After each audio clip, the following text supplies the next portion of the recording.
இது கொஞ்சம் பழைய நியூஸ் தான், ஆனால் கவனிங்க. என்னன்னா திமுகவுக்கு வந்து ஜென்சி ஓட்டர்ஸ், அதாவது இளம் தலைமுறையினர் ஓட்டர்ஸ் வந்து ரொம்ப கம்மி, ஆல்மோஸ்ட் நில் அப்படின்னே சொல்லலாம். ஸோ யங் ஜென்ரேஷன் ஓட்ஸ் எப்படி கவர் பண்ணலாம் அப்படின்னா, இன்ஸ்டா இன்ஃப்ளூயன்சர்ஸ் இந்த டாக் வித் தேவாங்க இந்த பசங்களை கூப்பிட்டு நல்லா படிங்கப்பா அப்படின்னு சொன்னால் வந்து ஓட்ஸ் வந்துடும் அப்படின்னு திமுக நினச்சிட்டு இருக்காங்க. ஆனால் நடைமுறைன்னு ஒன்று இருக்குல்ல, நல்லா படிக்கிறதுக்கான வசதியை உங்கள் அரசாங்கம் வந்து பண்ணி கொடுத்துச்சா? என்னன்னா இதை ரீசெண்டாக நான் அன்புமணி ராமதாஸ் அவர்களோட ட்விட்டர் போஸ்ட்டில் தான் பார்த்தேன்.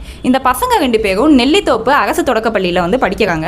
இந்த பள்ளியில் வந்து first standard to 5th standard வரைக்கும் வகுப்புகள் இருக்குது. மொத்தம் 30 மாணவர்கள் படிக்கிறாங்க. இந்த 30 மாணவர்களுக்கு சேர்த்தே 2 டீச்சர்ஸ் தான் இருக்காங்க. இப்போ நீங்கள் நினைக்கலாம் 30 மாணவர்களுக்கு வந்து 2 டீச்சர்ஸ் வந்து சரியானது தானே அப்படின்னு. ஆனால் இதில் தான் ஒரு விஷயம், மாணவர்களோட எண்ணிக்கையை பார்க்கக்கூடாது, வகுப்புகளோட எண்ணிக்கையை பார்க்கணும். மொத்தம் 5 வகுப்பு இருக்குது.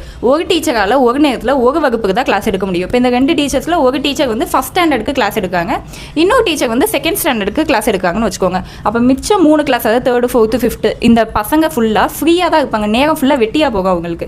சரி, ஒரு வேளை நேரத்தை வீணடிக்காத வகையில் வந்து எல்லாரையும் ஒன்று சேர்த்து கிளாஸ் எடுக்காங்கன்னு வச்சுக்கோங்க. இப்போ 1st 2nd 3rd சேர்த்து ஒரு டீச்சர், 4th 5th ஸ்டாண்டர்ட் சேர்த்து ஒரு டீச்சர் எடுத்தாலும் அந்த இடத்துல கல்வி தகுதி எவ்வளோ நல்லா இருக்கும்னு பார்த்துக்கோங்க. ஒரு டீச்சருக்கு எல்லா சப்ஜெக்ட்லேயும் நாலேஜ் இருக்காது. இப்போ நீங்கள் 5th ஸ்டாண்டர்ட் எடுத்துக்கிட்டிங்கன்னா சயின்ஸ் மேக்ஸ் இப்படிலாம் இருக்கும். இப்போ இங்கே இருக்கவே 2 டீச்சர்ஸ் தான் அப்படின்னா ஒரு டீச்சர் எல்லா சப்ஜெக்ட்ஸையும் ஹேண்டில் பண்ணுற மாதிரி ஒரு நிலைமை வந்து கண்டிப்பாக அங்கே இருக்கும். இதை தாண்டி அதிகமான ஃப்ரீ டைம்ஸ், அதாவது டீச்சர் வராத பாட வகுப்புகள் அதிகமாக இருந்துச்சுன்னா நாளுக்கு நாள் இந்த பசங்களுக்கு படிப்பு மேலே இருக்கிற ஆர்வம் வந்து குறைஞ்சிக்கிட்டே போகும். அப்போ இப்படி ஒரு பள்ளி கட்டமைப்பு, இப்படி ஒரு எஜுகேஷன் சிஸ்டமை வச்சுக்கிட்டு சிஎம் ஸ்டாலின் அவர்கள் கூப்பிட்டு நல்லா படிங்கப்பா, நல்லா படித்து கலெக்டர் ஆகுங்கப்பான்னு சொன்னால் இது எந்த வகையில் நியாயம்?